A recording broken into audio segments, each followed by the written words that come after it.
Hi, everybody. This is Paul Hitchcock, founder and president of Giant Jacks Media. Really excited for my guests today, Matt and Linda Lutz. Welcome. Can you hear me okay? Yeah, thank you for having us. We're excited to be here. Great. Yeah, it's awesome. And yes, they are a married couple and work together, which is fantastic. I want to hear about that. And they are professional speakers, trainers, and executive consultants. They've got a lot on their plate. And Linda, you and I have had a chance to talk before, and I just thought your story and how you and Matt are working together is so interesting. And I'd like to just get into it. My audience, listeners, love hearing interesting stories about entrepreneurs. You fit the bill. And yeah, so let's talk about how the two of you, first of all, how you got started in business together. Well,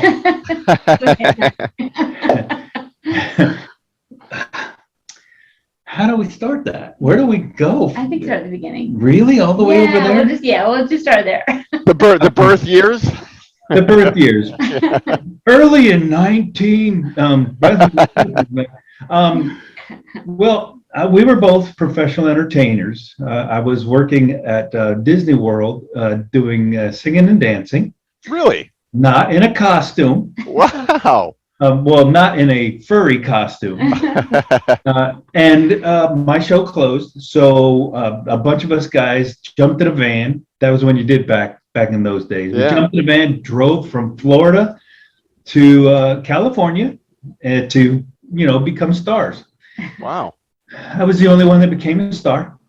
So the rest of them drove home and left me there. But in the process of that, I lived in Long Beach, so I drove and I'd stop at a bar for a beer and a girl. Most of the time. Of course. Allowed to say that? Yeah. And I walked in, and there she was. I was the karaoke hostess at the time. Really? Wait. Yeah, this is a true story. At a bar, does the bar still exist? It doesn't. No, It doesn't. Unfortunately. Oh, that's too bad. Bar Winkles. Yeah, I mean, come on. In Long Beach, and it was right when karaoke had come to the United States. So. Oh, wait a minute. She was the karaoke ambassador for Pioneer, the only one on the whole West Coast. Oh my Lord! Oh yeah, I know karaoke. Wow. So you met there, and Matt, you were literally performing around LA and doing stuff? Yeah. I was clean shaven in the morning, and all I wore was a shirt and shorts wherever I went. And that's how she met me, unshaven, because it was 10 o'clock at night by then. Okay. And all so right. She always thought I was a kind of a scruffy kind of guy. Yeah, just a guy off the street. But 8 weeks later, we got married. So 8 weeks after that meeting? Yes. Boy, wow. Yeah, you didn't wait around. That's great. And then, so that is a far cry from what you're doing now. So how did you move from that? What happened? Well, at the time, I had an entertainment business, and so really right from the beginning, he joined into the business and really helped to expand it. And we were working in the shopping center industry in Southern California with basically a specialty entertainment business. So the Santa arrival parades and the Easter Bunny arrival parades and all that kind of stuff. So right from the very beginning of our marriage, we were entrepreneurs together 24/7. Yeah. Okay. All right. Yeah.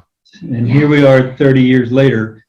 We took a lot of rabbit trails from that moment, but it was always us together. Mm-hmm. And no matter what came up and what went on. And it was about 9 months after we got married, we drove across the country. Yeah, moved to North Carolina. We went back to the East Coast. Because you're in Raleigh now. Right? Well, we were in Raleigh. Oh, you're not? Okay. You're moving around a little bit. Come on. We're in Las Vegas. Oh, that's right. Okay, got it. Right. So. Well, yeah. on my side of the journey, it went from being a software trainer to starting a nonprofit organization to help economically disadvantaged adults, to working and teaching classes at the community college to help adults find jobs. Okay. And that's what led into the coaching business. And so started doing, career coaching and life coaching, and saw how that was impacting businesses. And that's where it started just really expanding out into what we're doing today in the speaking and the really helping companies with employee engagement, performance, retention, because that's such a big issue right now with the whole, great resignation. So Yeah, and so when you got in your business, so you're both in that same business now. How do you divide roles, and like what is each of you doing with the business? I'm a creative. I have no discipline whatsoever as far as work ethic. Though I spent 10 years in the Marine Corps. Oh, you did? Okay. So I kind of like gravitate towards the back end of things until it's time to get on stage. I've been on stage since I was in 8th grade. And so whether it's singing, dancing, speaking, that's what I've been doing since I was young. So for me, but I'm a creative, so I was trained as a graphic artist. So I do all of our artwork, I do all of our product design, and all of our web design. Okay. And she's the hustler. She's the one that, and I mean that in the nicest way. Well, I'm going to let that one go. Let it go. And she just has this hustle in her that right. Like she's a business girl. She's been a businesswoman from the start. So I let her have that business side, and she lets me have my creative side. And we just come together so well because we just complement each other in everything that we do. Well, I think he really flourishes on stage. I mean, like I don't know anyone I've ever seen. He can tell stories, and he'll have you laughing one moment, and then the next moment you're like really pondering deep thoughts of life. Mm-hmm. And so it's really fun to speak together. But then on the other side of it, like I'm a teacher. So I'm going to motivate and inspire, but I'm going to build principle upon principle upon principle. Whereas his is more, I don't know, inspirational. It is educational, but it's. She thinks my stories waste time. No, and I think her principles waste time. So between the two of us, as long as we don't butt heads, we can meld those things so well together. She'll let me tell the story, and I'll let her teach some. Yeah, well, I got to say it's interesting because as business partners, you have the issue that all business partners have, which is what we're talking about now, is dividing and conquering who's doing what. You got to make that efficient. But what you two have, which most business partners don't have, you go home together, and you got the personal life going on. So how do you, or do you separate the business? Can you shut it off at home? Are the two of you 24/7 people? You're just always going business wise. Thank God for TV. Netflix, here we come. I'm the one who's been the one to pull me away from working too much. Okay. I love having fun. I love getting away from work. I have no problem with it. Okay. And so she really likes. She's always on. She's always on. Yeah. And it's better now. Yeah. In the early years, it was really. When I first met her, boy, holding her. It's like, forget it, and she was the one who said, well, if I'm ever going to have a child, I haven't found a man that would even allow him to be the father of my children. Right? But she was on her way. I did say something exactly like that. and at that moment I went, okay, challenge accepted. And it only took me 6 weeks. Only 6 weeks, and you figured it out. Okay. Yeah. Okay. All right. So 6 week intensive training. Yeah. Well, I think what's made it work is that we do play to our strengths, and we have different strengths, which has made the partnership beautiful in regards to the business working. But then we also do love adventure. We're super spontaneous. And Oh yeah. right Yeah. now we live in a place where we can be hiking in 5 minutes, and we can play pickleball, and we've got all kinds of things to go do outside. So we really do work on that balance. Mhm. But one thing I think that is unique is that when you create a business around who you are, and you create a business to support the life you want instead of the other way around, right? Yep. So most Yep. entrepreneurs get stuck when they are building a business and their life serves the business, Right. To Yep. detriment often, right? Yeah. Right. But we got really intentional about what is the life we want to live, and now let's build a business that supports that lifestyle. That's a good way to put it. It's wonderful. Yeah, it's wonderful. I mean, I think everybody would like to be in that position. Well, I know, Linda, when you and I were talking before, I think you said you started out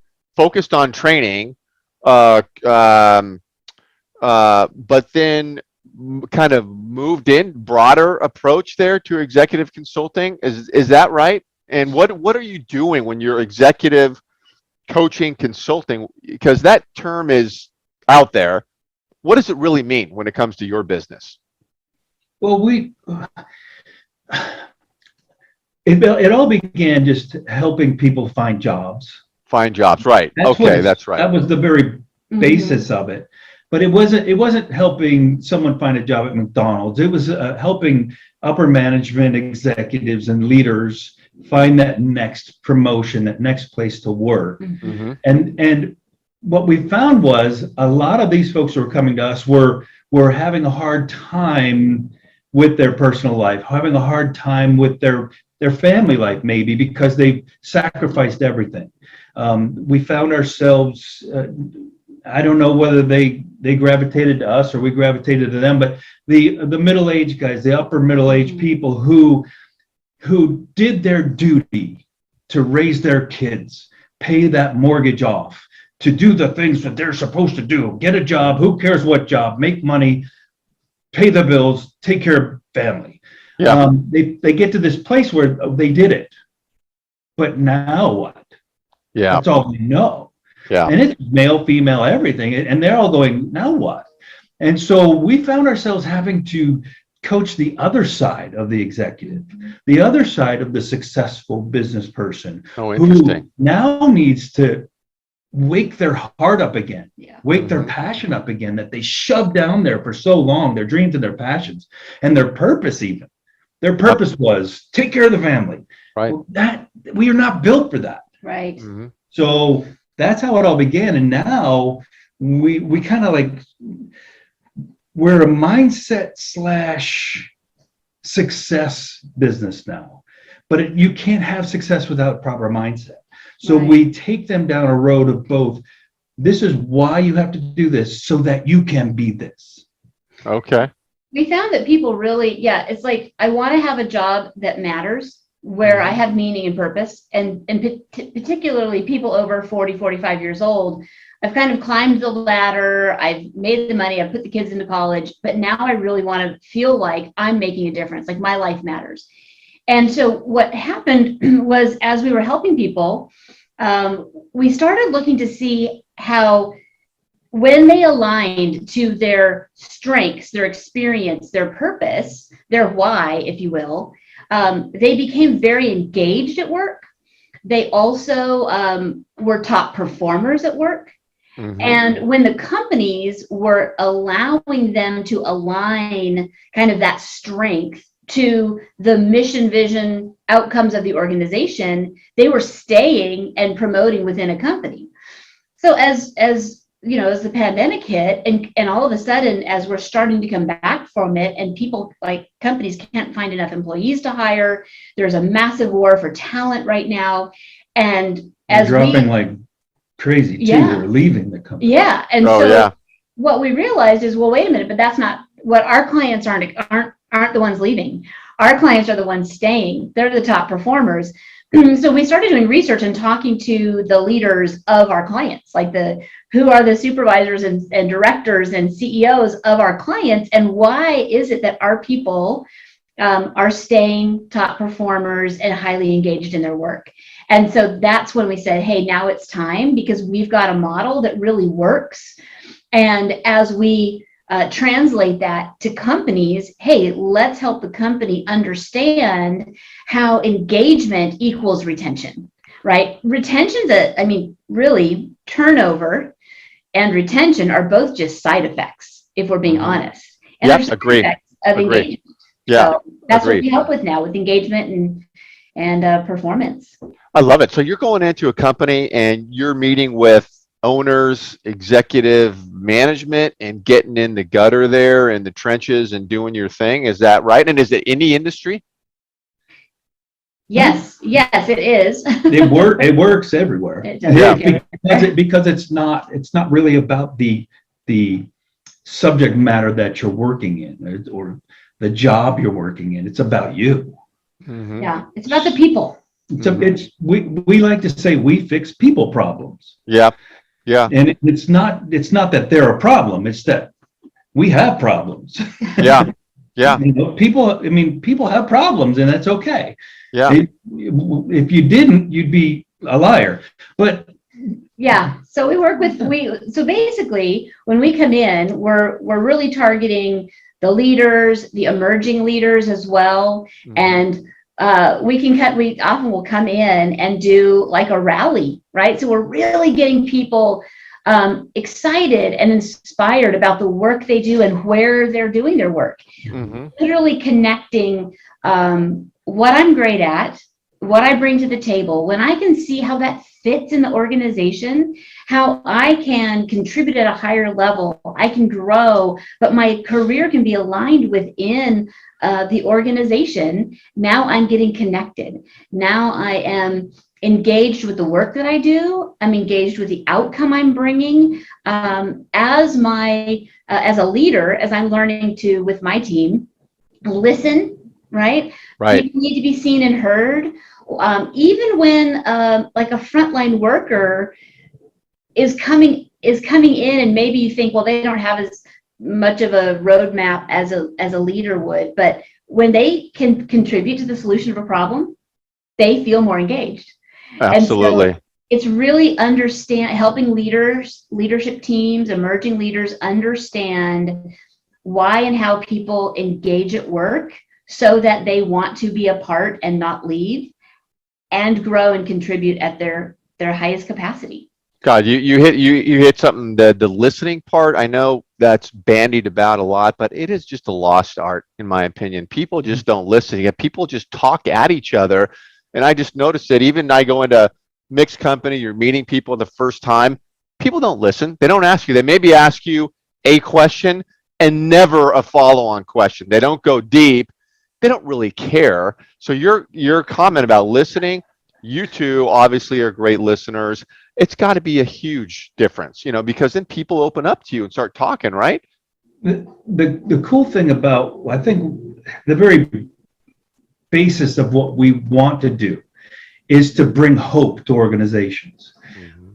When employees have a hope for a future in that organization, that's really, especially now, right? We've been through 2 years of no hope. Right. Really. Yeah. 2 years of no hope. People are going, I'm sick of this. I want to have some hope in my life, look forward to a future, because we haven't been. So when we help them find the place in the company, when we help the leaders help find the places of their employees in the company, there's a hope. Well, wait a minute. First, they care. First, they're listening, because you have to listen to find out who they are so they can put them in the right place. Yeah. Can you tell that story about the girl who wanted to leave? Oh, and then you took her through the process, and then all of a sudden things changed? She turned around. What happened? Yeah, we had a client, and she was working for a big tech company in the area, and she wanted to leave. She's like, I feel out of place. I don't know how I contribute here. I just don't fit. She was having a bit of a professional identity crisis, I think is how I'm coining the phrase, but she was basically describing that. And so as we walked through the process of helping her really identify what are her greatest strengths, talents, abilities, how can she contribute at the highest level, what does her ideal role look like within the organization? And fortunately, she had a really great director, so that as she came back in and we coached her through a conversation of, hey, this is how I can really leverage my greatest abilities for the organization.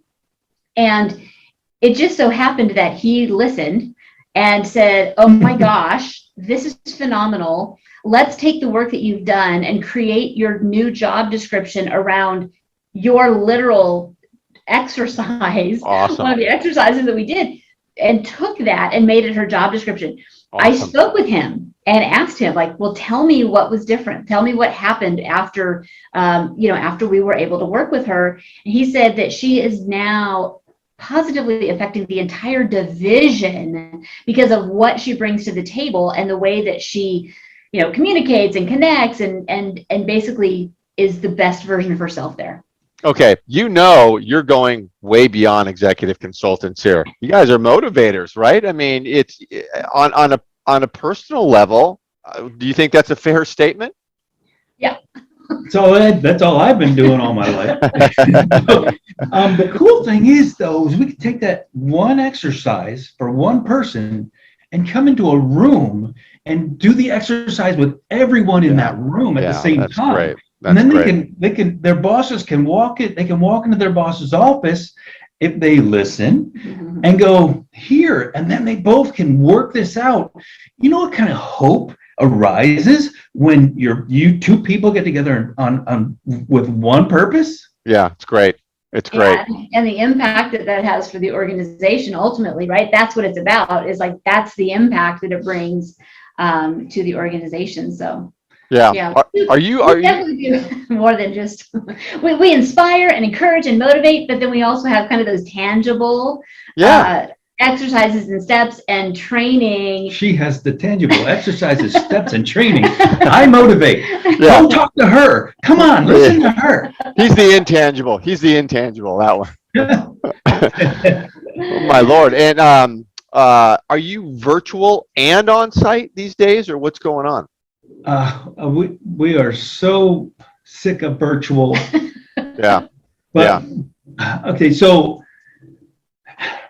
the reason, one of the selfish reasons why we started to go back into public speaking and corporate training was because I have to be on stage. I can see that. I have not been on stage for 5 years. Yeah. I mean, a real stage for that matter. Right. So she thrives on stage, in front of those people, touching people. Now, we couldn't touch people for the last 2 years, but we're getting back to touching people. Right. Yeah. Literally looking in someone's eyes, not looking into the camera, Right. but actually touching eyes and going, that feels different. It's different. It's different. And for me, I have to do that. Right. So yes, we do virtual. Right. But our dream, first of all, we're travelers. Right. So we love to travel anyway. So put us on a plane, get us in a car. We will go and we will enjoy the ride. We will enjoy every bit of it, and then enjoy getting on stage. Yeah. So we do virtual, we do hybrid, but our desire is to be fully back in person on site. Well, there's nothing like it. I mean, the energy of a room and the human contact, and I hope we get back to that in a big way for a lot of people, because it's just, this is so easy. You love this, and it's great, and there's efficiencies, but like you said, it's not the same. Yeah. Very, very interesting. So where are you guys going from here? Over the next few years and going forward, is there a goal, or are you just rolling with it? What's happening? Once again, the business is serving our lifestyle. Mm-hmm. Our lifestyle is travel and adventure and enjoying community. So as long as the business is doing that, that's the goal. Yep. On the professional side, that's the personal side, right? On the professional side, we are shifting to where the majority of our time is going to be spent speaking on stages, working with organizations in delivering on-site training, and coaching so that we can really help companies thrive. You asked us what kind of companies earlier. So many, we've helped every industry really. Being in Raleigh, North Carolina, there's a lot of technology, pharmaceutical, biotech. So we've got huge experience there, but really any company we can help. I think one of the interesting companies that we're reaching out to now are family-owned businesses. Oh, yeah. Because, being married 30 years, being in business almost the entire, really, we've had a business almost the entirety of that time, really. Yeah. 24/7 together, a lot of those years, probably, gosh, maybe, I don't know, 27 of those years, we've been together 24/7. And so it's been something beautiful. And look, we're both still alive. Nobody's buried in the backyard, right? Any black eyes. I'm not bleeding. Yeah, you look okay. You look okay. But we love it. And I thought, I think that there's a lot of family-owned businesses where, one thing we didn't mention is that he pastored a church for 21 years. Oh, and, wow. and Okay. And the ability, so to, obviously I was by his side doing that, but the ability to know people. She pastored a church for 21 years. I spoke on the stage Twice a week and traveled and spoke. I'm starting to get the sense here of what really is going on. He's still at Disney World doing his thing. You're the operations. So I think that really, we were even talking this morning about how we just really desire to help family-owned and run businesses because the relationship dynamics that come into play there. And Big time. It's huge, right? And making sure that you can go home together. And still have and still be nice to each other and have conversations and enjoy going on vacation together. And that's something that I think family-run businesses can often struggle with. Yeah. Oh yeah. Well, you have a unique perspective, obviously, into that. But how do you, if you're doing on-site stuff, how do you integrate that with traveling? How do you keep traveling? Because then you got to leave your travel spot and go do something on site and come back, or you just work it out. It's kind of like our house sitting thing. Every place we go is a travel spot. Oh, so you mean even a business gig travel spot turns into a travel spot? Do you know what our favorite place in America is to travel to? I can only imagine. Milwaukee, Wisconsin. Milwaukee? Why? What's there? It is the hoppingest place in the summer than anywhere else in the world. Really? Oh my gosh, man! No idea. We went there. Well, maybe not in the world. we were traveling in our house sitting from the East Coast to the West Coast. Yeah. And there was this one spot that would give us a sit on our way because we sat our way across the country. Yeah. And so that we needed to have this certain time. We needed a spot to sleep right there. Right. And so we got this Milwaukee showed up and we went, Milwaukee? Do we really want to go to Milwaukee? and don't tell her. The lady that we sat for. But we said, yeah, it's a perfect timing. Everything's just right. We stay there a long weekend, and then we keep going. Yeah. So we drove in, stayed there. The the Wisconsin State Fair was there at that time. That same week. The air show was there that week. German Fest, the biggest German Fest in America, was there that week. Love it already. Fun in Milwaukee. It was on the lake. Nice. So you have the beach. You had Fonzie's there. Fonzie, that's right. The breweries are there. Right. Yeah, breweries. It was an amazing week. Yeah. So just to fill in a little bit, right? What are you filling? Say teacher. So you know this story. Yeah. Oh yeah. Right? Is that in May of 2019 we sold nearly everything we owned to go and house sit our way around the world. Right. And so the whole idea of scheduling the traveling is literally we would schedule 30, 60, 90 days out of where we were going to go. And we were house sitting our way across the country, Aruba, Jamaica, Hawaii. So fun. And working from where we were. So the whole scheduling thing is easy. So we literally, business travel will be travel, and wherever we end up is where we're going to be exploring. Yeah. And so it's just a matter of scheduling, and we're great at that. Yeah, amazing. Yeah, you told me a little bit about that before, and I just, man, it's like, okay, my life is boring compared to yours, but that's all right, you know. Oh man, well, I could talk to you forever, both you, Matt and Linda. What an interesting scenario you have going on there, and I just want to tell everybody and you that wherever somebody's watching this stream, because we stream on YouTube, LinkedIn, Facebook, I don't know where it is half the time, but your information's always around the video. So for anybody, and I encourage everybody to connect with Matt and Linda, get involved here, and you'll see their information around the video. It's been an honor to have you on the show. I know we're going to stay in touch and keep talking. I love to track your progress. So thank you both. Thank you. Thank This you is for having us. wonderful. Yeah, absolutely. All right. We'll see you next time. Okay. Bye-bye. All right.